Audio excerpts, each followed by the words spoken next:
I am delusional. I'm delusional. I fully believe that we could have one of the largest businesses in the world. I'm delusional. But she's right there with me, holding my hand, telling me, like, you're damn straight we can. They gon' have barbecue. They gon' have barbecue. They gon' have barbecue. They gon' have barbecue. Get your barbecue on. Get your barbecue. Ever notice how the sound of sizzling meat and the smell of smoke can silence the noise of the world? Now that's barbecue therapy. If the fire moves you, like, subscribe, share, and help spread the message because growth, like good barbecue, takes time and patience. Welcome to your therapy session. Welcome to the Barbecue Therapy Podcast. My name is Tavis Bryant, and on this episode today, we're deep diving into one of South Texas' most beloved barbecue journeys, Gulf Coast Smoke, led by Alonzo and Sabrena Cantu. What started in Sabrena's backyard turned into 600 videos, over 18 million YouTube views, and a brand that's much about family as it is about fire and flavor. This isn't just about barbecue content. It's about a movement rooted in culture, connection, and confidence. Let's welcome the man behind the brisket and the lens, Alonzo Cantu of Gulf Coast Smoke. I got one rule: make yourself at home, speak freely. Heck yeah. And before I get started, I want to give people a little background. There's certain episodes that I kind of am selfish on, and this is one of them. Because back when I was trying to learn about competition barbecue and just get a feel for the atmosphere, because I didn't know where to go, where to start, and I just bought a grill and wanted to learn how to cook on it.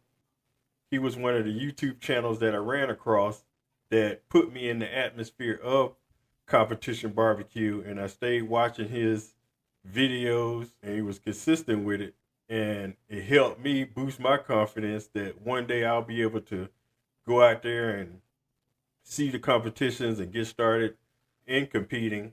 I haven't started competing yet because I have a 15-month-old, but I'm able now to go out there and I know what's going on, and I can talk to barbecue people and meet different people across the USA just because the seed that he's sown for his hard work. So welcome to the show. Man, I appreciate it. Thanks for the intro, and thank you for bringing up my wife. I always really appreciate it when people do that because although she's not sitting here next to me, man, she's an integral part of what we do, and Gulf Coast Smoke doesn't get where it is without her. And when it comes to the competition team or the YouTube videos, you mentioned some of the views and stuff like that, man, they only started getting better when she really put herself into a position where she was more in charge of filming, editing, making titles and thumbnails and stuff like that. So shout out to my wife, Sabrena, because without her, this isn't where it's at. And we have a lot more that we want to do, but man, I appreciate it. And I'm really glad that the videos have helped you and hopefully other people. And that's exactly the point of them, man. We didn't see very many people doing it. We saw James Pavia, aim 'em and claim 'em, that was doing it, but we wanted to even take it a step further and show people how we inject and how we season, when we season, what it looks like at 5 a.m. whenever you wake up and you get out there and pits are lit all around you, the atmosphere, the camaraderie that you get when you're at a barbecue competition, and then, man, your wins and your losses. We've posted GCs and we've also posted, man, we sat on our ass. It happens both ways. It doesn't mean that we're not good cooks. It just means that it wasn't our weekend. That's the beautiful part about it. And being a community, give you an opportunity to cheer for somebody else that may haven't won before, and hey, I'll get them next time. But For hey, sure. a friend of yours might have won, or somebody that's new to the competition be like, hey, we got more people joining, and they won, they got hooked. It's a community, so It's about growing barbecue, right? Mhm. It's about growing barbecue because that's one of the things that I tell a lot of people that I talk to. I say, man, Gulf Coast Smoke doesn't grow unless barbecue grows. More eyes, more opportunities, more shelves that we could put our products on, all that stuff. If barbecue grows, we have a better chance of making it where we want to make it. And I think that's why it's so important to put yourself out there and don't be afraid to show. Man, in the very beginning, I had so many people calling me like, bro, why are you putting all that information out there? You people charge money for this. And I'm like, man, not you, but the person I'm talking to, I'm like, man, as well as I do, that I'm not showing everything. There's still so much that I don't show. And it's not that I'm necessarily trying to be secretive, but yeah, I mean, it's I do understand that you can't just give everything for free, right? And it's not about making money either, but it's about, I think there's a few things that when it comes down to it, man, you give people a lot of good information and you always try and help, but at the same time give them the keys for them to take it and make it something that they want. Man, the way I wrap my ribs, you might not really vibe with it, but Mm-hmm. you got an idea, like, okay, he puts chicken broth and maple syrup and a little bit of his injection. I don't really like maple syrup that much. I like hot honey. So I'm going to swap those two and we're going to see what it does.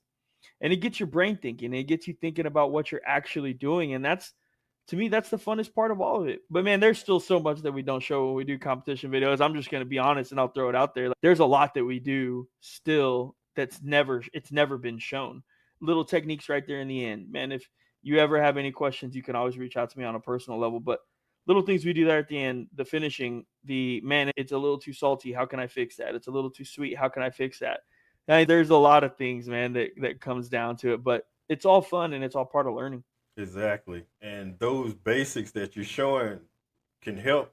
They know that you're not gonna give you all your secrets, but those basics of how to cut ribs or how to cut porks help somebody, Mm, because somebody might get frustrated and quit because they're not getting the help. But something simple like you're doing may boost them into picking it up and jumping back into the game. And it's I equate it to the artist. Everybody has their own. If you give everybody the same canvas, they're gonna come out with different paintings. The bases might for be, sure.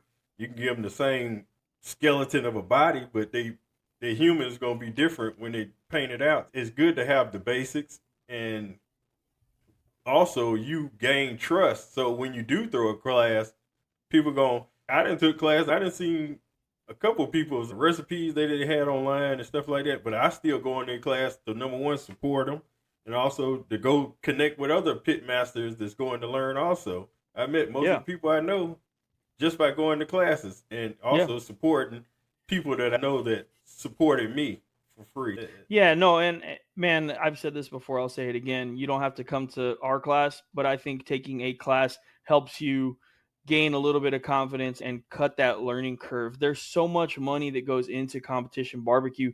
On a weekend, man, you're spending $250 on an entry fee. If you're buying a Snake River Farms, you're spending about $200 there. That's already 450. 3 racks of ribs, 2 racks of ribs, whatever. You're 30 bucks in, 35, 40 bucks in. You got pork butts, you got chickens, you got to get fuel, you got to go, you may have to stay somewhere. Man, you're almost at $1,000 every time you go.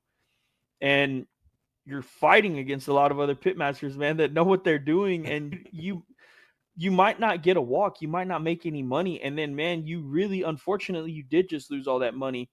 But you still gained the experience, right? You still hopefully had a lot of fun and hopefully enjoyed what you were doing and enjoyed the process of it all. And you know that you're still working towards the greater good. And that walk is going to come. That win is going to come. You just have to keep cooking. So I tell people, I'm like, they're like, man, I haven't got a GC yet. I'm like, man, you cook once every 12 weeks. I'm not saying go every weekend. Some people don't have the time, maybe don't have the money, maybe don't want to.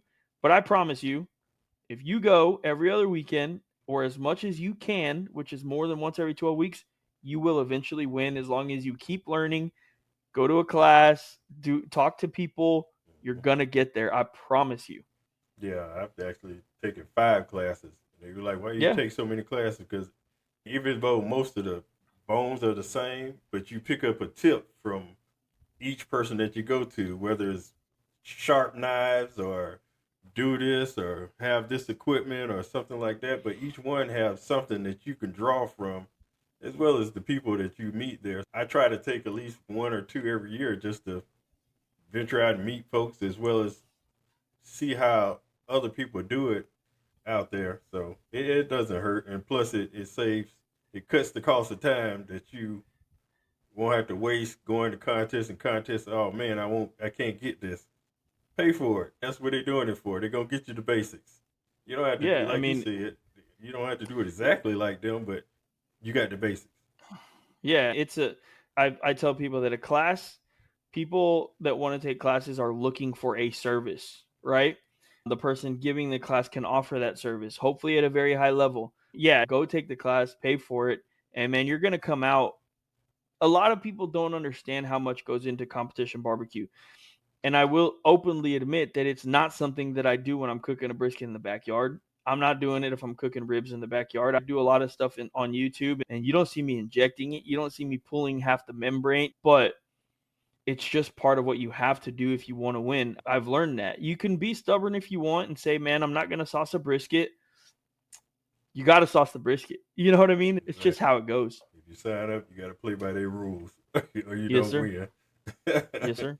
All right, let's go back some. You say your dad grilled a lot when y'all were younger, and you say you used the offset, but used it direct heat, correct? Yeah. So around that Yeah. time, were you around watching him, learning, or were you not paying attention at the time? Or No, that most definitely, right? Like I said, I remember it's an offset smoker and he's throwing the coals right there in the cooking chamber. So all the coals are in the cooking chamber. The offset has nothing in it. It has no fire, no nothing. But he's cooking beef ribs, pork ribs. We eat a lot of country style ribs in our area. And man, he's just turning and burning everything, bro. And mixing a little bit of Kraft barbecue sauce or Hill Country Fare. It's like a HEB brand. mm-hmm. Hill Country Fare barbecue sauce with a little bit of water, and everything is mopped the same. Everything is seasoned the same, but that's just the way food was cooked at Dad's house. And what's funny, my mom's birthday was about a week ago, and we ended up going to the house, and she told my dad, she was like, "Man, Pop cooks good food." I'm Pop to her, right? Pop cooks great food, hun, but I really just want some grilled ribs today. So he made her the grilled beef ribs, the grilled country pork ribs, and all that stuff, man. So it was really cool because I do cook a lot for everybody now because even my sisters and my wife and everybody, they like the food that we can produce. But man, that day mom just wanted what she wanted, and it's all love. Dad still cooks dang good, man. Ain't nothing wrong with that. That's great. You said you started grilling around the time, I guess you worked with your wife and you were grilling at her house. How often were you grilling at that time? Man, I we talked about this the other day, probably 3 5 days ago, about how much we would do it, but we would only grill burgers, chicken wings, and sausage because that's really all that we could afford, right?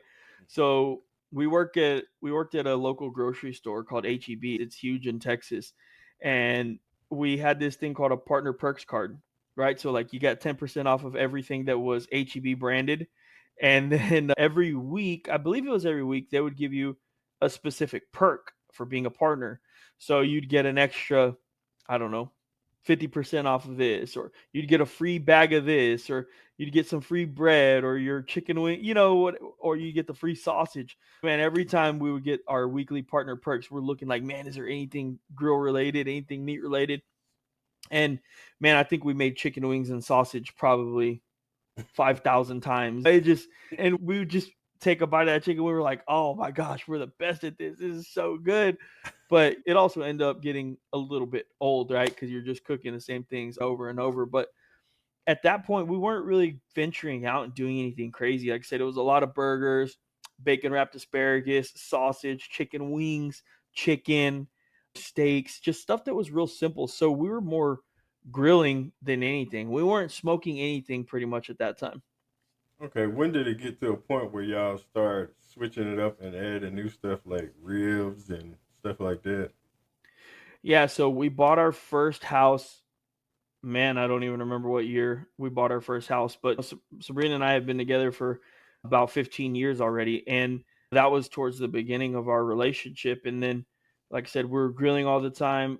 We ended up buying our first house. And the first thing that I got was an offset smoker. My dad bought me an offset smoker for my housewarming gift. It was a custom build.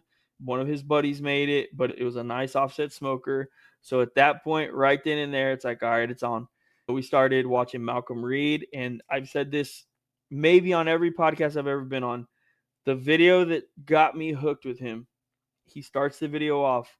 All right, today we're talking spare ribs, and he's using yellow mustard as a binder. He's using his AP and his The Barbecue rub, and he's doing almost like a competition rap. And those came out so good on that video. So I'm like, all right, we got to make them. We're making them here at the house.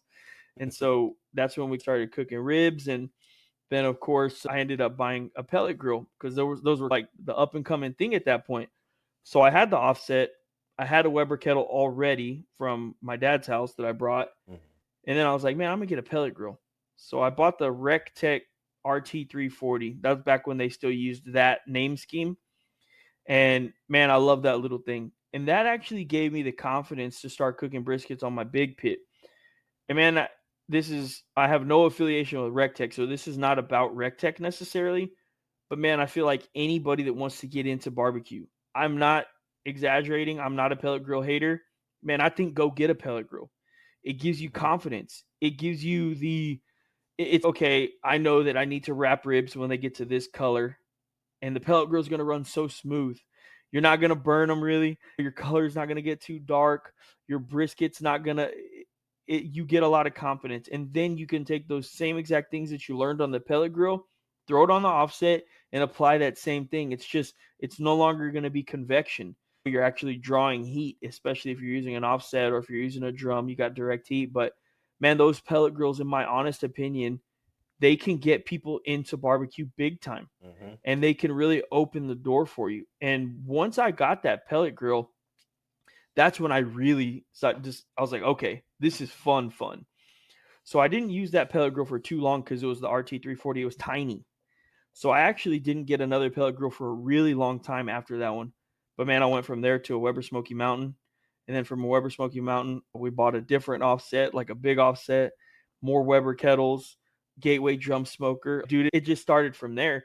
And in between all of that's when we started our YouTube channel. Yeah, that's what I tell them all the time on different episodes. That's how I got into it because growing up, I never seen a pellet grill or anything like that. We just always seen the little cheap kettle things that we cooked out. And I went to somebody's house and they had a Pit Boss pellet grill. And I'm looking like, what is this? Since it was COVID, it was sending out the stimulus check. And I was still working because I worked for a financial institution. But I said, let me get me a grill. And so I started looking. I started looking at Pit Boss pellet grills, and I wind up getting a Pit Boss pellet grill, and it helped tremendously because I didn't have to focus on the grill. I can focus on learning how to cook the meat, and then after I learn how to cook the meat, I can go change grill and then worry about learning how to operate the grill. But it made life so easier and boosted my confidence that I can focus on digging through YouTube for recipes and stuff like that and how to cut the meat and cook the meat, because the pellet grill pretty much is like an oven. You just set it and go from there. So I definitely understand. No, I think they're great, man. I really do. I don't poo-poo like some people do on the pellet grills. If it gets you into barbecue, I'm all for it. Just get outside 100%. And get your therapy on. So it's definitely helpful. Do you remember the first person that introduced you to competition barbecue? How did you hear about competition barbecue? Oh man, that's a great question, actually. Man, I don't think I necessarily know. Let me think. It might have been my buddy Ryan Deal and Joe. Man, was it Ryan and Joe? Ryan and Joe Soto? Man, I think it was Ryan and Joe. So I've known Ryan for a really long time, and we played baseball together when we were younger. And I started the YouTube channel, and I was YouTubing and all that stuff. And at that point, he was cooking a lot. And he and Joe went to the American Royal. Don't get me lying on the year, but they got a first place rib at the American Royal. Wow. And at that point, I wasn't competing at all. But I would talk to Joe every once in a while. He knew I had the products. He tasted the products. He would talk to me about barbecue. And man, from there, just started looking around at IBCA events. Those are big here in Texas. And I started going. But if don't catch me lying, but I think it might have been Joe and Ryan who I did originally talk to about competition barbecue. Okay. And how did you come up with the name Gulf Coast Smoke? What inspired that? Yeah, man. So I live over here right next to the Gulf of Mexico. and I guess it's the Gulf of America now, right? So I live right over here next to the Gulf of Mexico, and so Gulf Coast. I'm from the Gulf Coast. Everything that I feel like I wanted to be, I wanted the brand to be around where I'm from. It means a lot to me where I'm from, and I just love I love my hometown. A lot of people don't really care for their hometowns, but I love my hometown, man, because my parents are here, and I love my parents, so that's good enough for me. But anyway, Gulf Coast, that's where I'm from, and then of course smoke. We like to smoke meats, but man, in the beginning, people thought we were a vape store and a CBD store and all that stuff. And I'm like, no, man, we don't do that type of smoking, but we do like to smoke meats. But yeah, man, that's where it came from. And I feel like it stuck really well and I feel like it flows really well. So it's just been our whole thing. Okay. And what came first? Was it the content creating or the competition barbecue? Content creation. Yeah. So we started creating content almost 5 years ago. And man, our first ever video was just a backyard Snake River Farms brisket. Video is horrible. It truly is, but I posted it. And that was the most important thing to me. I posted that video. If I never posted that video, I'm not sure if I ever would have posted a video because I am a perfectionist, which I also think works well with barbecue, right? With especially competition barbecue. I am a perfectionist and the video wasn't good to me, Mhm. but I don't know what gave me the courage to just post it and see what happens. And man, from there, since then, man, if I might be lying, but I don't think I've missed more than 10 weeks of videos. Since the first time we posted, I may have missed 10, 15 max videos on a week to week basis. So for 5 years, we've maybe missed 15 weeks. And we've just been grinding, man. Yeah, it's and competition barbecue actually didn't even come until 20 let's see 2022, no, 2023. Wow. Competition barbecue didn't start until 2023, and that's when we really got into it. I'm sorry, 2022 is when we started and then when we got into it. Yeah.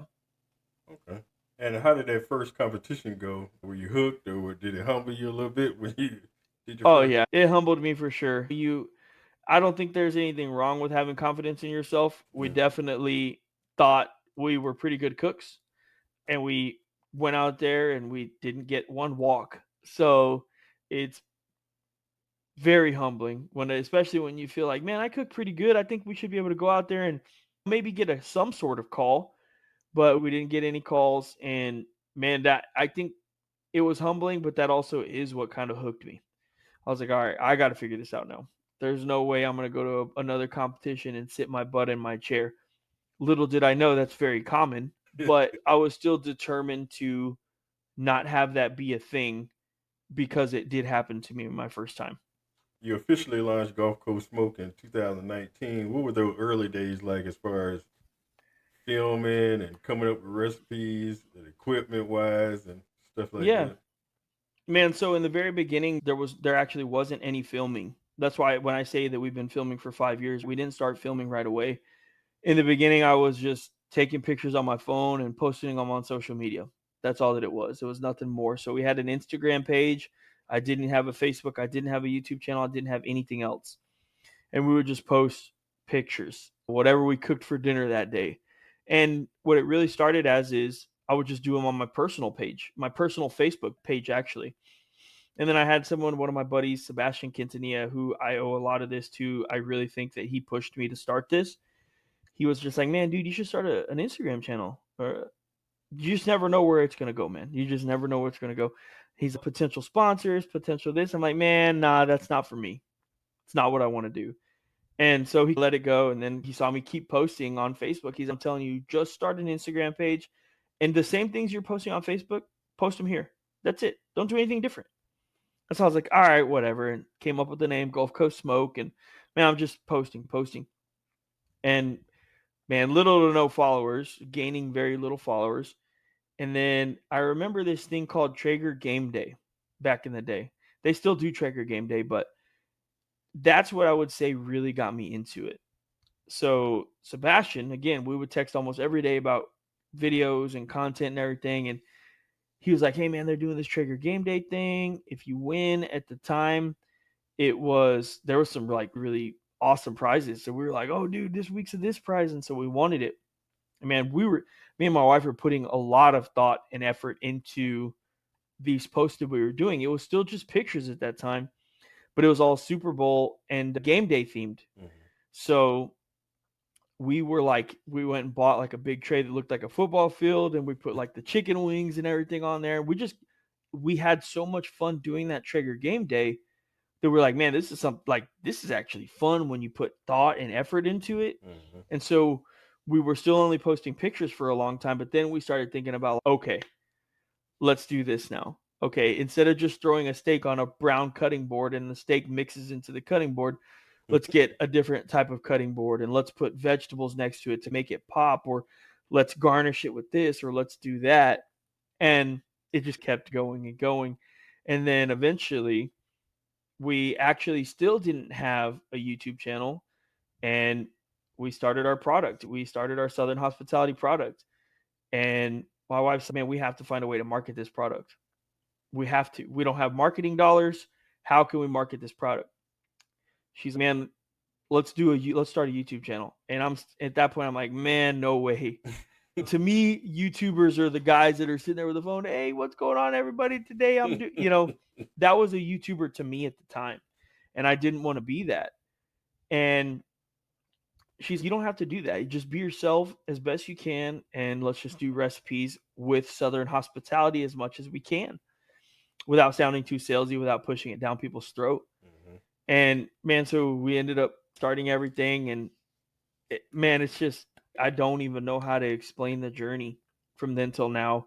And the way that it happens, it feels like every day there's, I don't even know how to explain it. It's been the coolest ride of my life. It's been the coolest times of my life. And then in between having my kids and stuff, it's just been really cool, man. And it's been exciting seeing the journey from where y'all was to where y'all at now. From the outside looking in, it's been exciting, and I personally been rooting for you and seeing all the things and then the advancements that you've been making along the way, from starting cooking outside with the tent and all that to getting your trailer and going from there. I was like, I'm cheering you on from the background. So even though I you don't appreciate have it. people around you, we was cheering you on because those videos were helping out a lot. I definitely was supporting you, and a lot of those views come from me also. No, I appreciate you, man. It really means a lot. It Oh, really no does. problem. Like I said, y'all released almost 600. Y'all think y'all at 598, and y'all have 18 million views, as well as almost 75,000 subscribers, which are, I'd say, people that believe in your vision. What's the secret behind that kind of consistency and commitment? Man, I get this question a lot, and I know that the answer sounds horrible. Not horrible, it sounds so basic, but man, I can honestly tell you from the bottom of my heart and soul, I want this so bad. I want this so bad. And I talked to my wife about this yesterday. We were literally having this conversation yesterday. The money is a tool. Freedom is the goal. Freedom doesn't necessarily mean I don't have to do anything, but freedom means that if tomorrow I want to drive to your house from Texas and stay with you for a week and talk about competition barbecue and film videos, I can. I don't have to call and ask somebody for permission to do that, right? My day job.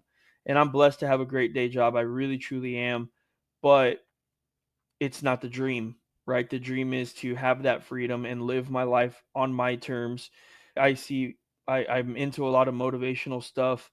And one of the biggest things that always has stuck with me is wake up and do something incredible, or you're going to work for somebody forever that did. The people that I work for, the people that you work for, they all started with an idea as well. And now I work for a multi-billion-dollar company. You might as well, or maybe Mm-hmm. you don't, whatever. But that started with somebody, right? Exactly. Who am I, or who is anybody to tell you or me or the next person that idea can't be at that level? I definitely think that Gulf Coast Smoke can get there with the products, with expanding products to glazes, to sauces, to whatever else it may be. I definitely think it can be there. And what I've always wanted to do is really capture that family essence in everything that we do, even with our company. Man, I want to give people opportunities to have a job that they love, that they truly want to come to, that they truly feel like, hey, like I want to give my all to this company because this is my family, right? Give people equity in the company eventually and stuff like that. And that's just what I've always wanted to build and what I've always really wanted to do. And I dream of it. I dream of one of my biggest dreams and goals in my life is to buy my dad a Ford F450. He's always wanted a Ford F450. And that's one of my goals. I want to buy my dad a 450. One of my dreams is waking up and going into my office and smelling coffee that my dad's brewing, or smelling the eggs that my dad's making for some breakfast tacos or just whatever it is. And that's what drives me every single day. Man, showing my kids that there's nothing wrong with getting a great career, going to college, doing all those things. I did that. There's nothing wrong with those things. But if you want to try this, you can also do this too. My daughter, Penelope, she's 9 years old. She tells me she wants to own a dance studio. Obviously, that might change one day, right? She's 9.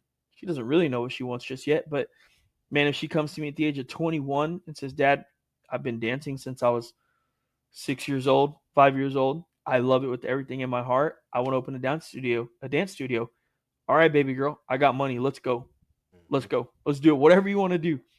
And those are the types of things that I want to have in my life, that I always thought it was funny. There's a lot of people that talk about you're not about me, but about others. You got this from your dad, that your mom gave you that.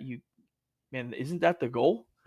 Isn't that I want to give my kids everything, every opportunity in the world I want to give to my kids. And so those are the types of things that make it to where the consistency is very simple when you remember the goal. And there are a lot of days, man, I don't want to do it. There really truly are. I have bad days. My wife and I filmed our own podcast on Wednesday. And man, we've just not had the best week. Things have not been going the greatest for us, and that's okay. Man, we all have problems, right? We all have problems. We all have to learn to deal with them. But one of the things that we talk about a lot is focusing on continuing to do what you said you're going to do when you were in a good mood, now that you're in a bad mood. And my wife is also great at helping me be accountable. And I've come home multiple times and been like, hey, I don't want to do the podcast today. I don't want to film today. I don't want to do that voiceover today. And she would quite literally sit there, look me straight in the eyes and say, we have to.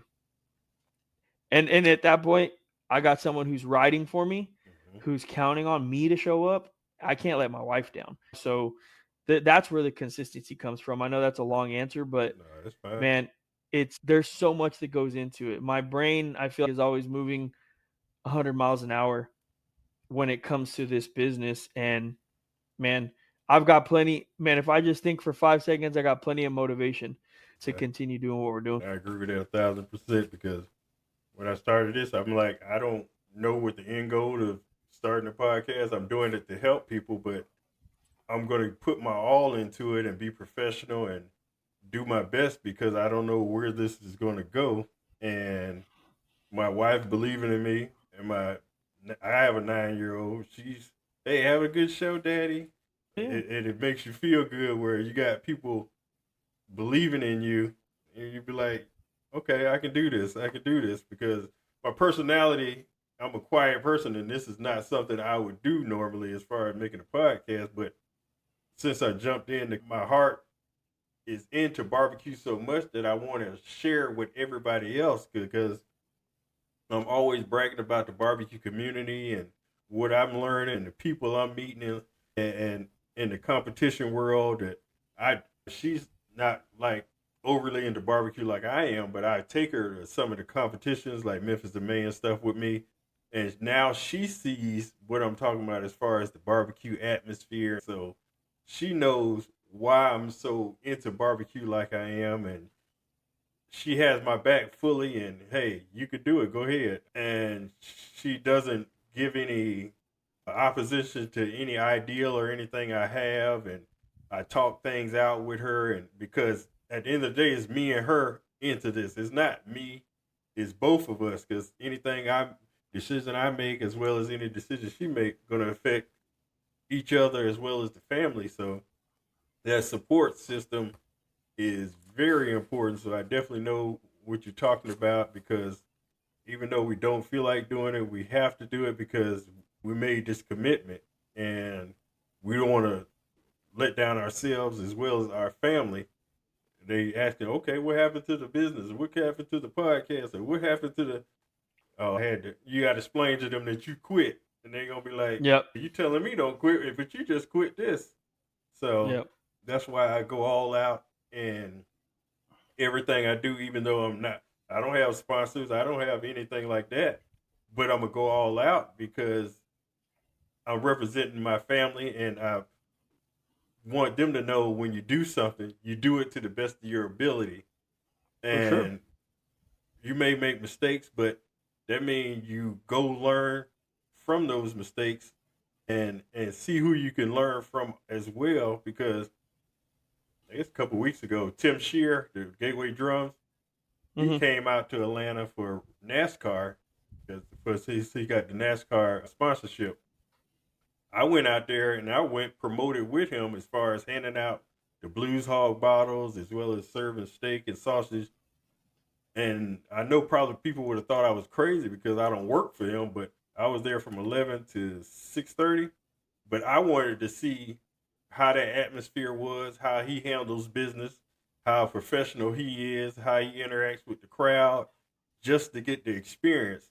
I work nonstop, but the experience can't be replaced from what I learned and what I witnessed. And I would do it every time. If for anybody that I come out there, if I can gain experience and they let me, I, give me the fishing pole. I don't want the fish. Give me the fishing pole.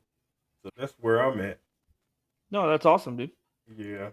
So you said Sabrena plays a major role behind the camera and in the business. How do you two keep the partnership strong without burning out? Man, it's again not trying to be cheesy, man. That's she's my best friend, dude. We've been with each other for so long. We know each other so well. She's just my best friend. Everything we still go and get Pokemon cards, open them together, and oh, look what I got! Look what I got! And I'm 35 years old, and when Pokemon was started, I was 10 years old, and I remember when it came out. Right, Mm-hmm. those were things that I would do as a little kid, and I just never stopped because it always brought me that feeling of being with my mom and getting cards and smelling the packs. And so now that's something that we still do together, or we'll all sit there and play the Switch together and just hang out. And she's just my best friend, dude. It's I don't know how to explain it. And she's just a perfect match for me. And yeah, we fight, we bicker for sure, 100%. But I do that with my dad, my mom, my best friends. But man, it's just with her, it's so simple. She lets me be who I am. Mm-hmm. She doesn't try and control me. I do the same with her.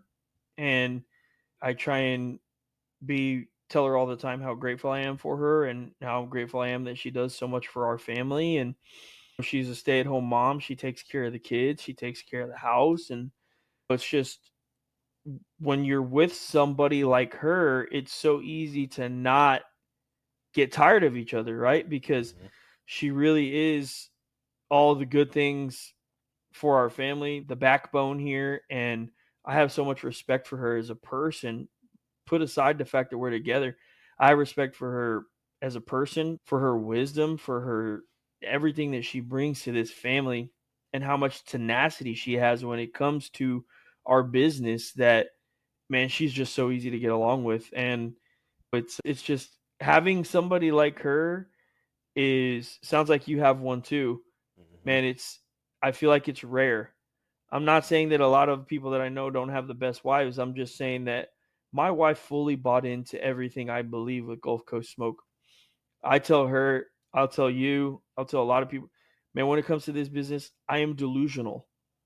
I'm delusional. I fully believe that we could have one of the largest businesses in the world. I'm delusional. But she's right there with me, holding my hand, telling me, like, you're damn straight we can. It's like aim for the stars and you hit the moon. It's you shoot for the stars, and man, like even if you don't get there, you got pretty damn close. That's the way Sabrina and I operate, and that's why it's so easy to get along with her. She's got those same that mindset that I have, and she wants to take this to another level too. And we're always thinking about what can we do and what's the next product. And right now we're working on some products, and it's been, I don't want to say a struggle, but it's been a struggle. It's getting into the wet ingredients like sauces and glazes. Man, it's different than seasoning. So we're working with consistencies, with flavor profiles, with the viscosity, with the shelf stabilization. It's There's just so much that goes into it, but she's just as dedicated as me in everything, and just too easy to get along with, man. Yeah, and I'd love to hear that because like I said, I understand because that's that person that, hey, did you eat today? Did you drink enough water? I Yeah. think you need to get some rest when you can.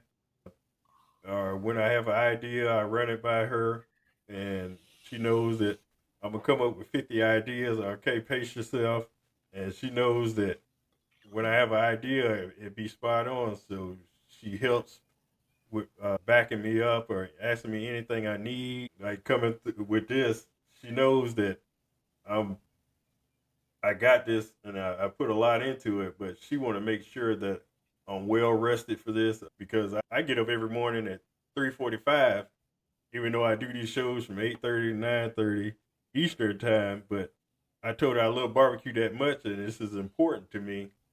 And she's that person there for me. For your person is there for you. That perfect puzzle piece that fits in that no other person can fit in there. Yeah. That holds everything together. But like I Yeah. told you before we came on, what she does upstairs, just watching the kids while I'm down here, it means a lot. That means you buying into my vision of what I'm doing. So all that, because she works West Coast hours. I live in Georgia, so I work morning hours. She work West Coast hours. So I work, get the kids, watch the kids until she gets off, and then we both sleep. Watch the baby still wakes up during the night, and then I go to work. Then she takes over, drops them off at school and stuff like that, and then it reverses roles back and forth. But it's having that perfect partner there is key to success, and it'll make you run through a wall for the people that you got upstairs or in the other room. So I definitely understand that. Brag on your wife as much as possible. Yeah. I have no problem with it. Yeah, I try to, man. Yeah, because that's your person. That's who God gave to you. So For sure. hey, I'm all with it. Was there a specific moment, a video comment, or turning point where you realized we're not just barbecuing, we're building a community? I've had a few, but one that sticks out big time is last year we opened up for ambassador signups, Mm-hmm. and man, we had, gosh, 300 people sign up, 300 plus people sign. It's crazy. And man, we're going through every single application. It was so hard to Mm-hmm. pick. Man, someone specifically, I won't say who it is, they put in their application, and I asked, why do you want to be a part of Gulf Coast Smoke? Mm-hmm. And their answer to me was their dad passed away, and they used to cook with their dad. And watching our videos reignited, oh, dude, it gets me emotional, reignited their love for barbecue, and it got them back into barbecue, man. Oh wow. Seriously. I was sitting there reading it, and I legit started crying. I was like, dude, there's no way what we're doing means this much to people. There's no way. But even if he's the only person that we ever did that for, that's enough for me. That truly is enough for me. I'm going to continue to push forward because I do believe that there may be another person, or if we haven't hit that other person, they'll come eventually. But that right there, man, that was pretty. Yeah, that when I read that, I was like, wow, this is really something. What we got is really something. And this is something that we have to see through. No matter what it costs, not necessarily monetary wise, but no matter what it costs, we have to see this through. Yeah, definitely. And mine with that aspect, but like I said, I'm one of those people, and there's probably other people all over the place that you may not think, oh, this is just a competition video, but or this may be a backyard video, but it did touch us enough to motivate us to go further into barbecue and not back away from it. So what y'all doing and what y'all did, it definitely did affect the people all over the place. Appreciate you, Like bro. I said, no problem. It definitely thank you for that. Like I said, when I came up with this podcast, I told my wife there are certain people that I have to get on this show. I have to get on this show because I want to personally thank them in person for what they did for me. It may not be much to them, it's just video stuff like that, but it meant a lot to me because it helped me and put me out there in the arena of barbecue, even though I didn't have no way of knowing where to even start about barbecuing. But just watching those videos and watching you prepare and the good and the bad of the cook and stuff like that, and watching your family, because I wasn't married at the time, but I loved how seeing your wife and the kids all in the atmosphere and together. It's like, hey, I want to be like that one day. And now I got my own team that is like that. Like I said, it was inspiring as far as from my angle. So definitely thank you. Speaking of the kids, with the 3 kids and a growing business, how do y'all keep barbecue fun and not just a job? Man, it's very hard to do. It really is. It really truly is. But I think that one of the things that we try and consistently focus on is coming up with new recipes. And I know that sounds basic, but just being able to think outside of the box and think of, okay, how can I make this taste better like this? Or what different flavors can I bring? Or because we're always trying to think of new products, like I mentioned. And oh, how can we build a product that can make this steak even better? And that's really fun for us. So it's all part of the business, but it also keeps everything really fresh because believe it or not, man, I've got 6 seasonings ready to go right now. We got them in the cabinet. We've made them 100 times. We've used them 100 times, but we're just trying to build the business continuously because every product costs money to launch. But I think that's really made it just, it's still fun no matter what. And then to be honest, the competitions, man, who doesn't love a competition? It's like you going out there and you're trying to, we talked about it earlier. If you and I are at a competition together and I don't win, man, I would love for you to win. But I promise you before anything, I want to beat you. Exactly. And that's no disrespect, right? It's just the truth. I want to win. I'm out there to win. But I think that throwing the barbecue competitions in there just keeps it fun because it's oh man, like my chicken was right there and my ribs were right there, but something fell off on my brisket. Let's go back to the drawing board. Let's go figure it out. And that just keeps you consistently thinking about how to evolve as a cook, how to evolve as a content creator or whatever. And I think that's the other really cool thing about videos in general is social media has grown so much since I first started where you were only posting Instagram photos to now everyone's posting reels, TikToks, YouTube shorts, and long form content that it really has gotten us into realizing that, man, like we have to start making different types of dishes, right? So if you go to our Instagram, you see we do a lot of different shorts now. And 99% of them they have nothing to do with competition barbecue. They're just backyard recipes. But that has just forced us to start cooking and thinking about cooking in a different way that it's just kept it fun. We're trying to create good content. We're trying to get that good shot. And then for me personally, knowing that we filmed something, I edited it or Sabrena edited it, and then it comes out and it did good. It looks good, man. That's a great feeling. So I edit all the shorts and she edits all the long form content. So every short form video that you see, I edited. Every long form video and the podcast, she edited. So we each have our different roles. And I think that also helps us remain focused on what we're doing and everything stays really fresh and fun all the time. Yeah, I didn't know until I got into this how much work it goes into having a podcast. People would think you Yeah. just get on and record and go on about your business, but it's a lot, especially the whole editing part. And I do everything as far as getting people to come on, scheduling them through the calendar, editing, and then making each episode. I make a individual based on their personality, their team, and stuff like that. I make a individual cover as well as thumbnail for each person, and I do a promotion for Sunday, telling it's gonna release Thursday. I do one for Wednesday, the day of, then the shorts and everything. So Yeah, it's definitely a grind. So man, keep it up, bro. Keep it up. Keep doing what you're doing. I feel like we talked about it earlier. If you don't give up, you'll never fail. yeah, Keep doing what you're doing. Always look at what you think you can improve on. And man, the hardest thing for me to realize was I had to be honest with myself. There was a time when I thought my videos were good and they weren't good. Really, they weren't. I'm not saying yours are not. I'm just saying that was one thing for me that I took and really, man, these videos are the best. They're the best, but man, they're getting 40 views. So they're not the best. They're just not. And once we started really realizing that and starting to think a little bit more about what we're doing, we started to be more successful. But just by the way that you, number one, presented us, our story and everything, man, I know you're doing all the right things. And and like I told you in the very, very beginning, and I appreciate you because it's funny. I was telling somebody this yesterday, my coworker. I was like, dude, I don't know what it is. I cannot stand when people do not spell my wife's name. I don't know why.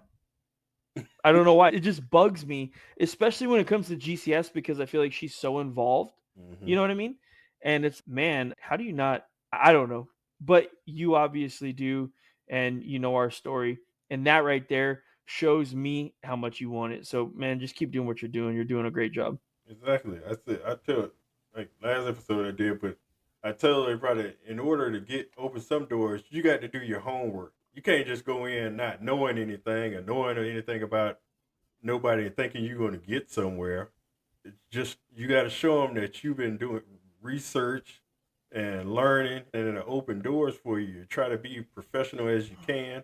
I don't know everything. I'm not a journalist, or I don't know about. I got this Osmo Pocket, but I know how the basic functions of it, and I'm gonna keep getting better as I go along. But I try to present and as well as present them and promote them the best I can. Anybody that I bring on here, and I had the opportunity. Some of these folks' numbers in my phone, I would have never thought I would have had their number in their phone. Tim Shear, Harry Sue, who would have thought I'm doing interviews? Chris Schaefer, and this is my second month in doing this. The first, and I came in with a game plan. I record and then I release episode by episode. But I was grinding the first month. I did, believe it or not, I did 20 interviews in 1 month. So I have enough stacked up that gets me toward the end of the year. So I'm thinking ahead, so I won't have to keep bothering somebody each week for an episode. Hey, record on your time, and then I'll go release them each week and go from there. But you got to go in with a game plan as well as do your homework on these things and not just put anything together and think it's going to be successful because other people are doing it. But yeah, I'm a stickler about the name too because my name is Tavis and all I get is Tavis and Travis. I can tell somebody Tavis and 3 seconds later I can get Tavis or Travis. So I literally got a shirt over there that I made with my name is Tavis, and I got it pronunciation because I didn't have people come on the show and I tell them my name. So I'm a stickler about that. So that's why I try to make sure I get everybody else's name correctly. And if I don't understand, I ask because For sure. that's who you are. Yeah. Exactly. So if her name's spelled a certain way or pronounced a certain way, that's how you're what you call her by her Yeah, name. for sure. All For right. sure. So you've been working with Malcolm Reed, and how did that relationship start? Man, it's actually funny. I believe our third or second YouTube video ever, we made a video and I had this idea in my head. Meat Church and How to Barbecue Right still are two of the largest creators in the space. And I told my wife, I said, man, if I could make a video, Meat Church versus How to Barbecue Right, maybe we'll get some clicks. Maybe we'll get some clicks. Maybe we'll clickbait people. And what I did was I took their seasonings and battled them against each other. Right. So I can't remember exactly what I cooked. I believe it was ribs. So I did 2 racks of ribs, one with Killer Hogs products, one with Meat Church products. And I seasoned them up. I did the whole video. And in the end, Yeah, I think I did a tie. I don't know. I can't. I think I did a tie because a bunch of people were like, "This whole video," and then you did a tie.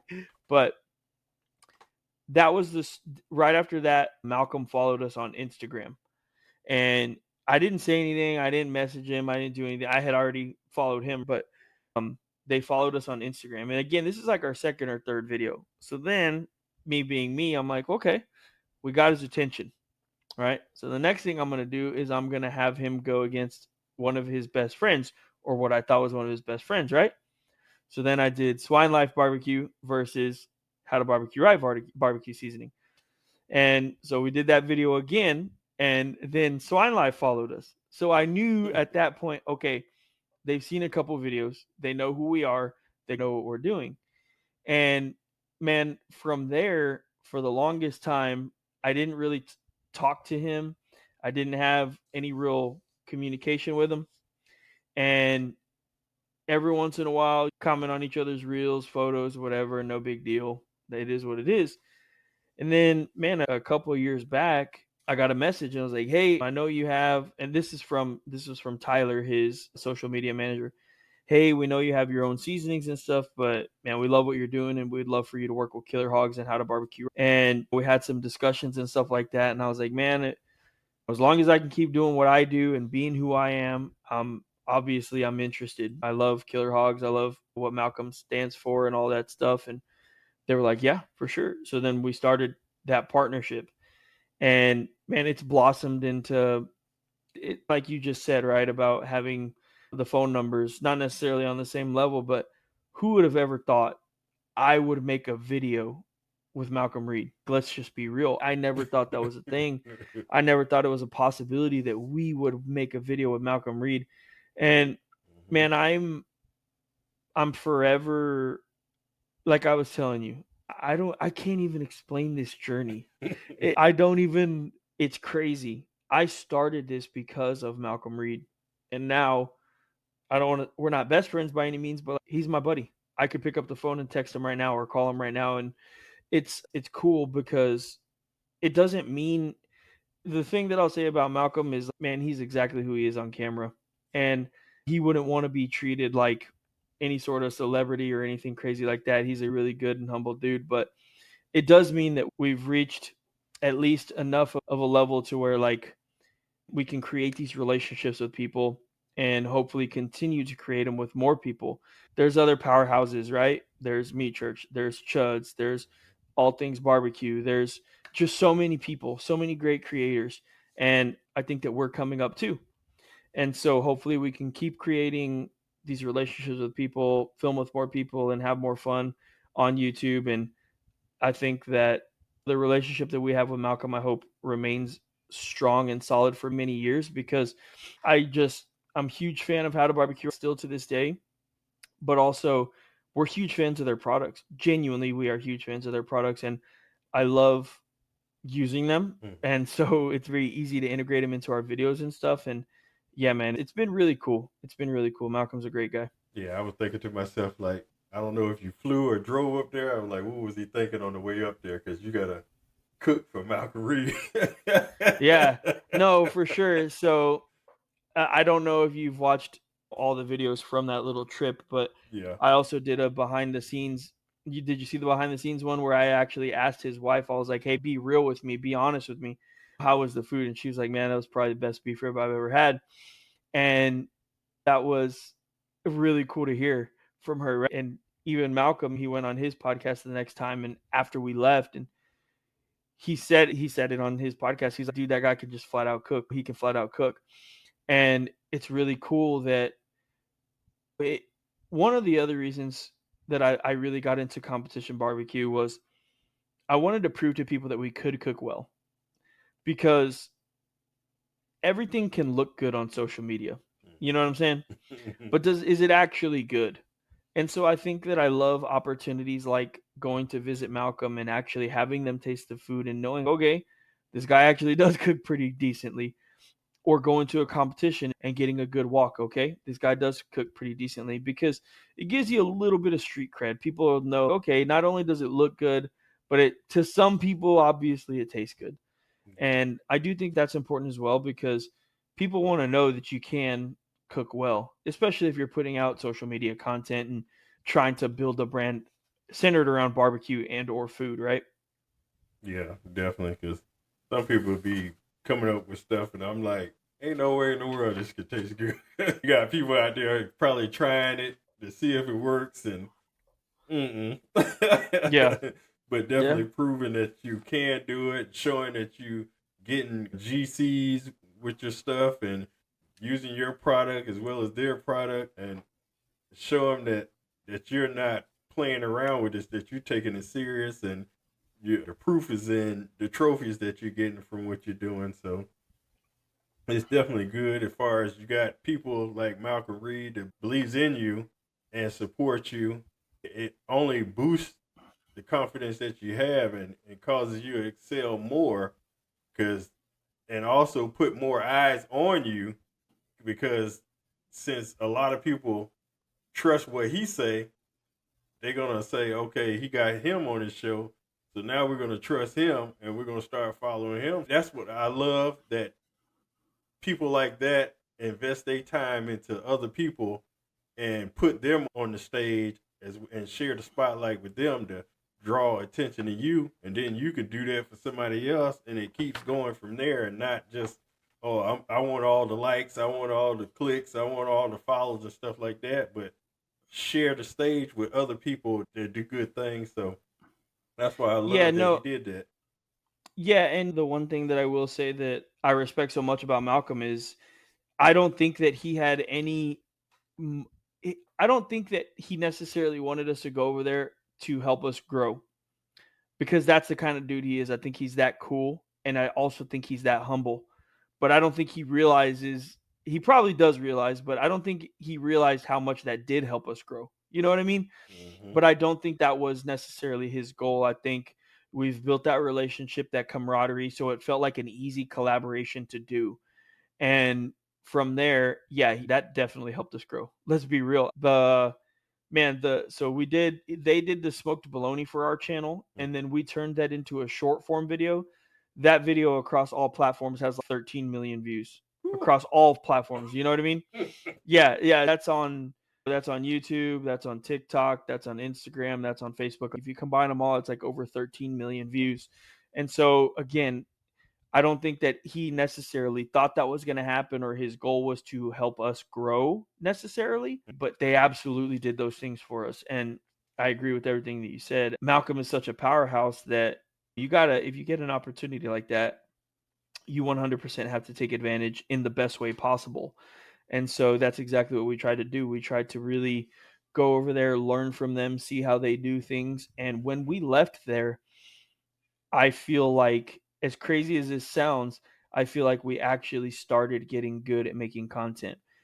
Before that, I do think the videos were okay, but only recently do I feel like they're starting to get pretty good.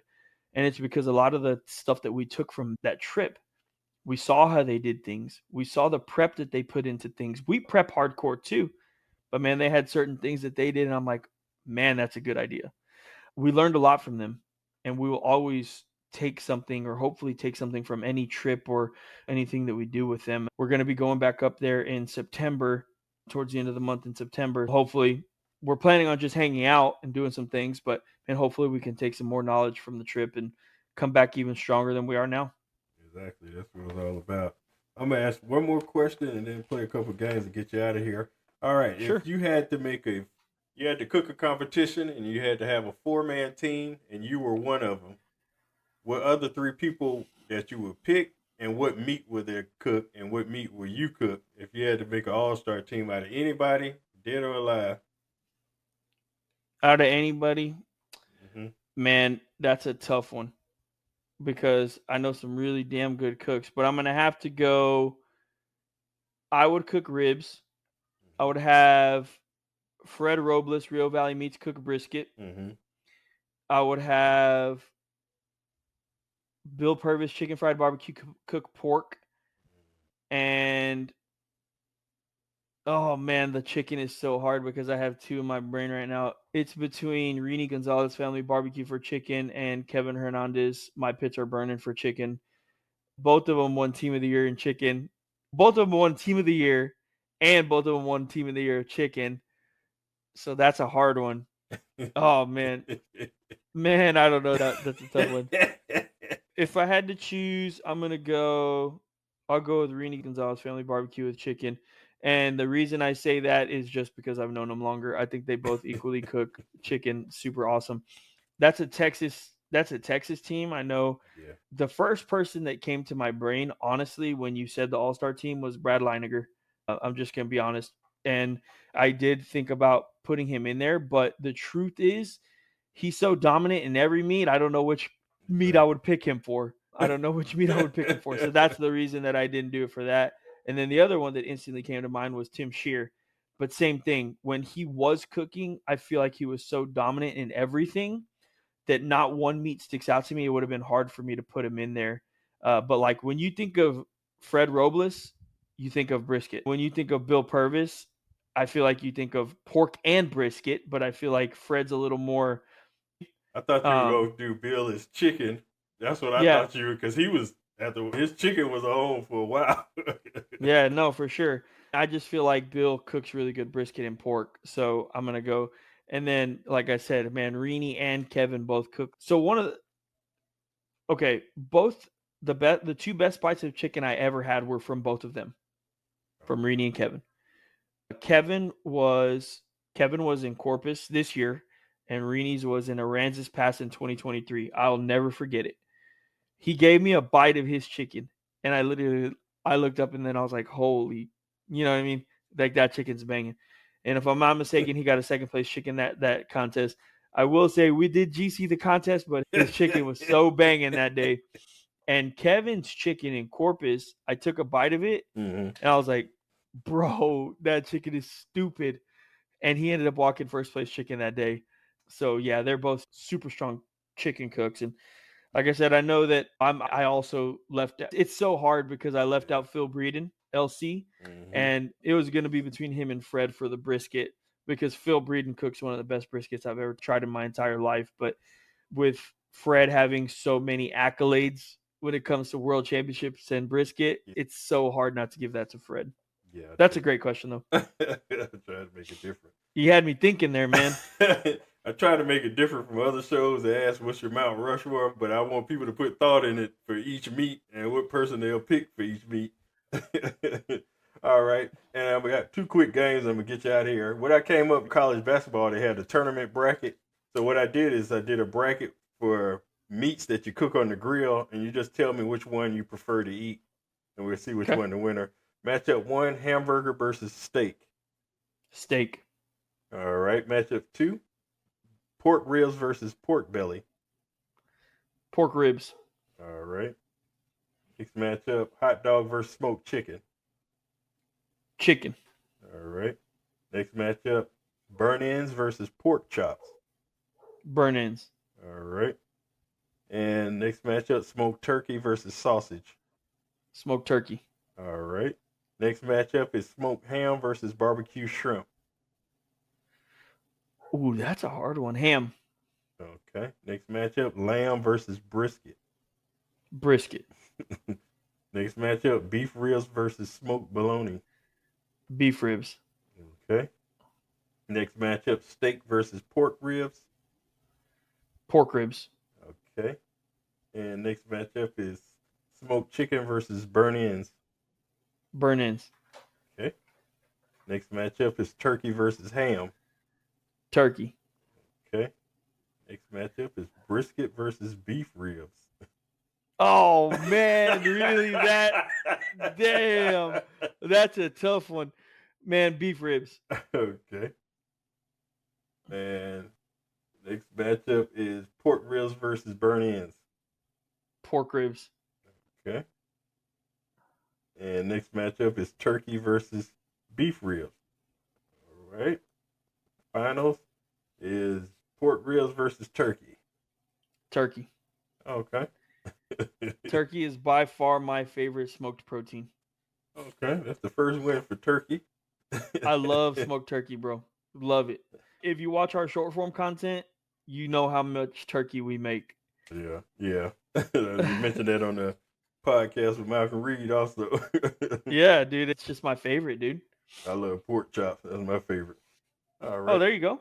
I made another tournament bracket of the 16 greatest athletes of all time. Ooh, okay. All right. First matchup, I got Griffey Jr. versus Jordan. Oh, really? Come on, you got the kid versus MJ. Okay. Next matchup, Tom Brady versus Wayne Gretzky. Tom Brady. All right. Matchup, Muhammad Ali, Kobe Bryant. Oh, that's so hard, dude. Kobe. Okay. Next He matchup. killed this. He killed my Spurs too many times, bro. Yeah. I'm a Miami Heat fan, so I don't. Yeah, Simone Biles versus Tiger Woods. Tiger Woods. Okay. LeBron James versus Serena Williams. LeBron James. Okay. Roger Federer, Dale Earnhardt. Roger Federer. Okay. Lionel Messi, Cristiano Ronaldo. Ronaldo. Okay. Michael Phelps, Usain Bolt. Oh, Usain Bolt. That's a tough one. That's a hard one. All right. Michael Jordan versus Tom Brady. MJ. All right. Kobe versus Tiger Woods. Tiger. Okay. LeBron versus Roger Federer.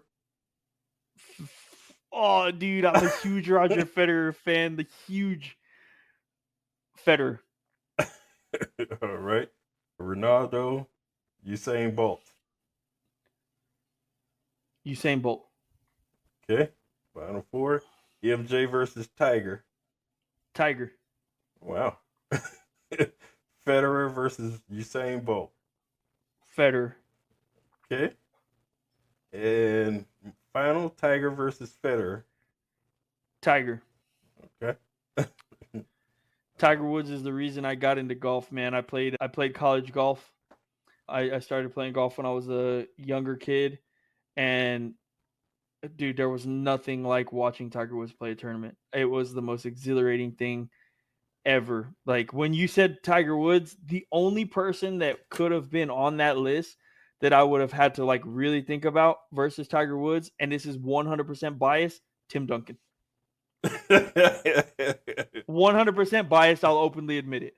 That's the only other person that could have rivaled Tiger Woods for me. Yeah, I played in high school, and then I didn't play, and I haven't played since. But I do go to tournament because I live in Atlanta, so we have the tour championship be here every year. So I've been going the past 14 years. So Yeah. it's matter of fact, it's at the end of the month.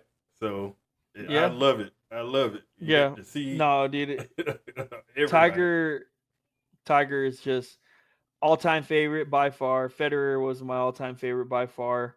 The MJ LeBron thing to me is, I don't know. It's who's yours, MJ or LeBron? I'm 49 years old, so I'm going Jordan. Just Yeah. me. I've seen Yeah. Jordan play. Yeah. No, I don't know. It's crazy, dude. I think they're both great, but I would say MJ too. I'm 35, but I would say MJ too. Like you would think I would choose LeBron. I think LeBron has like outside of basketball, I think he's done so much more personally, but I feel like the game really changed a lot with MJ, and MJ is just cold-blooded, bro. Exactly. And he is what he is. And Yeah. back then, I was around the time he was playing, I was a Utah Jazz fan. I love Malone and Stockton, but he killed us 2 years in a row. He killed us, and I was like, yeah, that's it. Yep. But definitely, I appreciate you. That's all I have. I have a million more questions that I didn't get to ask, but I ain't gonna hold you because we've been here long enough. But I thank you for coming on, and I thank you for inspiring me, and as well as the other people that subscribe to your channel and all that you're doing. And I wish you the best of luck.